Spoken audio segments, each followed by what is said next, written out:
Surface areas and volumes class 9th NCERT new book के according या new syllabus के according exercise 11.3 चल रही थी।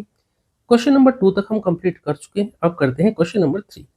The height of A cone is 15 centimetre. देखिए यहाँ पर एक कोन की हाइट दे रखी है 15 सेंटीमीटर, वॉल्यूम दे रखा है 1570 सेंटीमीटर क्यूब। हमें यहाँ पर रेडियस पता करनी है, ठीक है। तो जो जो गिवन है वो लिख लेते हैं। हाइट ऑफ द कोन यानी कि h इक्वल टू 15 सेंटीमीटर और दे रखा है वॉल्यूम, वॉल्यूम दे रखा है 1570 सेंटीमीटर क्यूब, ठीक है। हमें रेडियस पूछा है, यहाँ पे देखिए फाइंड द रेडियस पूछा है, तो रेडियस हमें निकालनी है, ठीक है। तो यहाँ हम लिख देते हैं r equal to question mark, ठीक है। तो देखिए वॉल्यूम ऑफ कोन क्या होता है उसका हम एक बार यहाँ फॉर्मूला लिख देते हैं। वॉल्यूम ऑफ कोन वो क्या होता है 1/3 पाई r² h, ठीक है। इस फॉर्मूले में हम यहाँ वैल्यू पुट कर देते हैं और r को आसानी से निकाल लेंगे। पाई हमें लेना है 3.14, तो हम यहाँ पर जो वॉल्यूम दे रखा है और h वो यहाँ पुट कर देते हैं।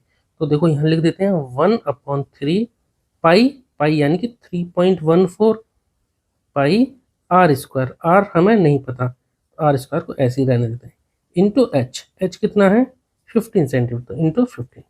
ये वॉल्यूम हमने लिखा, या तो लेफ्ट में लिख दो वॉल्यूम की जगह या फिर हम राइट साइड में लिख देते हैं। कितना है वॉल्यूम 1570, ठीक है। चलिए सॉल्व करते हैं इसको। देखो 3 नीचे है, यहाँ पर मल्टीप्लाई में सभी, तो 15 से कैंसिल आउट कर सकते हैं। 3 1 3, 3 5 जा 15, ठीक है। अब 3.14 और r² इंटू 5, तो हम 3.14 को 5 से मल्टीप्लाई कर सकते हैं, r² को हम यहीं रहने देते हैं, इंटू 3.14 को 5 से कर देंगे मल्टीप्लाई। तो 5 4 जा देखिए 20, 2 कैरी, 5 1 जा 5, 5 और 2 7 और 5 3 या 15, ठीक है।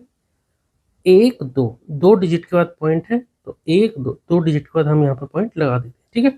3.14 को 5 से मल्टीप्लाई करेंगे, इतना आएगा। r² को ऐसे लिखा इक्वल टू 1570।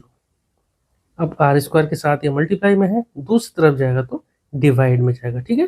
तो r² को हम यहीं रहने देते हैं, इक्वल टू RHS में जो लिखा है 1570, और देखिए r² के साथ ये जो मल्टीप्लाई में है ना, ये दूसरी तरफ जाएगा डिवाइड में, तो 15.70, ठीक है। अब देखिए यहाँ पर पॉइंट के बाद ये 2 डिजिट है, ठीक है। तो हम यहाँ से पॉइंट हटा देंगे और 2 जीरो वाले से मल्टीप्लाई कर देंगे। 2 जीरो वाले का मतलब है 100, ठीक है। यहाँ ऊपर मल्टीप्लाई लगा दिया, 2 डिजिट थी, पॉइंट का 2 डिजिट थी, तो 2 जीरो लगा दिए और लगा दिया हमने 1, ठीक है। तो यहाँ से अब ये पॉइंट हट गया। अब देखो ये 1570, ये भी 1570, अब ये कैंसिल आउट पूरा हो गया। क्या बचता है, बचा हमारे पास r² इक्वल टू 100, ठीक है। अब r² है तो स्क्वायर हटा देते हैं, दूसरी तरफ रूट लगा देंगे, ठीक है। यही हमें करना होता है। एक तरफ अगर हमारा स्क्वायर लगा हुआ है तो हम स्क्वायर को हटा देते हैं, दूसरी तरफ रूट लगा देते हैं, तो r की वैल्यू कितनी आ जाती है 10, ठीक है। रूट 100 की वैल्यू कितनी होती है 10, तो r इक्वल टू 10। अब क्योंकि ये सब कुछ सेंटीमीटर में था तो सेंटीमीटर, तो यहाँ से आंसर आ जाता है, यानी रेडियस हमारा आता है 10 सेंटीमीटर, ठीक है। इस तरह से क्वेश्चन नंबर 3 हमारा कंप्लीट हो गया। चलिए मिलते हैं नेक्स्ट वीडियो में क्वेश्चन नंबर 4 के साथ। Okay, thank you.